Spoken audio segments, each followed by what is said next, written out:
ఇక్కడ మనకు ఒక విషయం అర్థం కావాలి. లక్ష్మీదేవి అంటే కేవలం ధనం కాదు, కేవలం ఐశ్వర్యం కూడా కాదు. లక్ష్మీదేవి అంటే శుభం, స్థిరత్వం, ప్రశాంతత, సద్గుణాలు.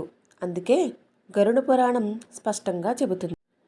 ఎత్ర ధర్మ, ఎత్ర శౌచం, ఎత్ర సత్యం, తత్ర లక్ష్మి నిశ్చలంగా నివసిస్తుంది. అంటే ధర్మం, పరిశుభ్రత, సత్యం ఉన్న చోటే లక్ష్మి నివసిస్తుంది.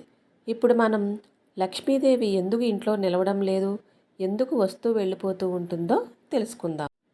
గరుడ పురాణం ఒక ఘాటు సత్యం చెబుతుంది. లక్ష్మీదేవి స్వేచ్ఛగల దేవత. ఆమెను మనం బలవంతంగా బంధించలేము. పూజలతో ఆహ్వానించవచ్చు, కానీ నిర్లక్ష్యంతో తరిమేస్తాం. ఇల్లు లక్ష్మీదేవికి నివాసం కాదు, ఇంటి ప్రవర్తన లక్ష్మికి నివాసం. ఇప్పుడు మనం ఆ ప్రవర్తనలేంటో చూద్దాం. ఇక్కడ గరుడ పురాణం స్పష్టంగా చెబుతుంది. అశుచౌన వసేత్ లక్ష్మి అంటే అశుభ్రమైన ఇంట్లో లక్ష్మి ఉండదు. ఇక్కడ అర్థం కేవలం ఇల్లు వచ్చడం, ఇంటిని శుభ్రపరచడం మాత్రమే కాదు.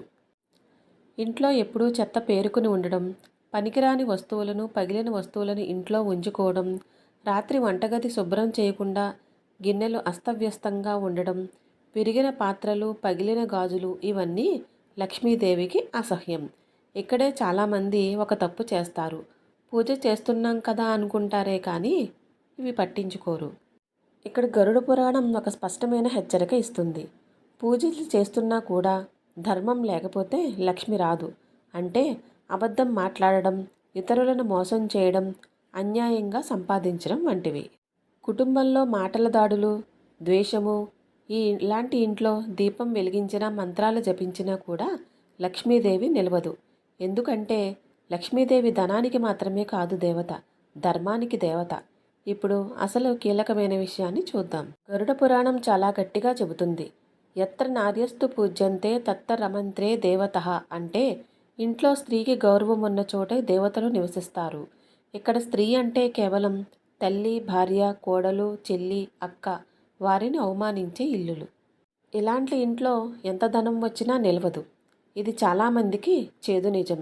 అందుకే గరుడ పురాణం చెబుతుంది, ఇంటి లక్ష్మి అంటే ఇంటి మహిళ మనసు అని. ఇప్పుడు పరిష్కారాలు చూద్దాం. గరుడ పురాణం సూచించిన సులభ పరిష్కారాలు.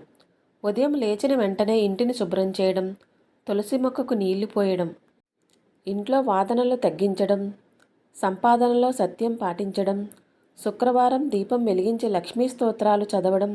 ఇవి పెద్ద ఖర్చులు కావు, కానీ చేస్తే మట్టికి పెద్ద మార్పులే కనిపిస్తాయి. చివరగా గరుడ పురాణం చెప్పిన మహావాక్యం. లక్ష్మీదేవిని పిలవలేం, కానీ అర్హతతో ఆహ్వానించవచ్చు. మీ ఇంటి శుభ్రత, శాంతి, సత్యం, స్త్రీ గౌరవం ఈ 4 ఉంటే లక్ష్మీదేవి తనంతట తానే వచ్చి ఇంట్లో నిలుస్తుంది. ఇలాంటి పురాణ రహస్యాలు మన జీవితాన్ని మలిచే విషయాలు. మీరు వినే ప్రతి మాట మీ ఇంట్లో శుభాన్ని పెంచాలి. అదే మా ప్రయత్నం.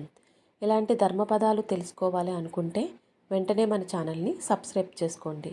లక్ష్మీ కటాక్షం మీ ఇంట్లో నిత్యం ఉండాలని కోరుకుంటూ స్వస్తి.